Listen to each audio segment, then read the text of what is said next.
Ikigo kijejwe kwegeranya amakuru n'amatagisi OBR caguranije kuri uyu wa 2022 gitugutu abigisha barezi bajejwe imigwi y'abanyeshuri bagenzi b'amakuru n'amatagisi ku mashuri atandukanye yo mu gihugu cose. Umuvugizi w'ikigo OBR Staningenda-Kumana amenyesha ko bakoranijwe mu ntumbero yo kurabira hamwe inyigisho zizotangwa muri uyu mwaka na cane cane kuvyerekeye amakuru n'amatagisi ku banyeshuri bari muri iyo migwi. OBR caramutse gikoranya abigisha barezi bajejwe imigwi y'abanyeshure bagenzi b'amakore n'amatagisi mu mashuri atandukanye yo mu gihugu.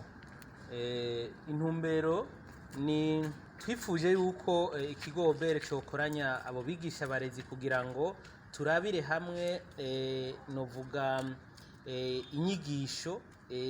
inyigisho zizotangwa muri uwo mwaka kuvyerekeye amakore n'amatagisi muri ayo mashure, inyigisho zizohabwa ubwo rwaruka ruri muri iyo migwi y'abanyeshure b'abagenzi b'amakore n'amatagisi. Ngendakumana amenyesha kandi ko umugambi wo gushinga imigwi y'abanyeshuri bagenzi b'amakore n'amatagisi ari umugambi w'ikigo OBR watangujwe kuva mu mwaka w'2016 kugeza ubu izo nyigisho zikaba zitangwa mu mashuri agera ku 32.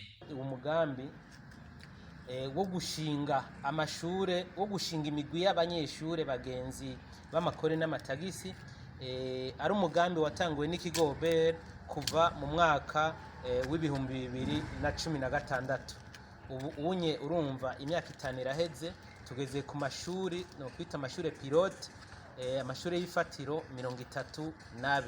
Tukaba rero tugomba kubanza gutsimbataza ako karangamutima n'izo nyigisho muri ayo mashure. Ikigo OBR kikaba cifuza ko mu minsi ya vuba izo nyigisho zotangwa mu mashuri yose yaba aya leta canke ayigenga harimo n'amakaminuza atandukanye.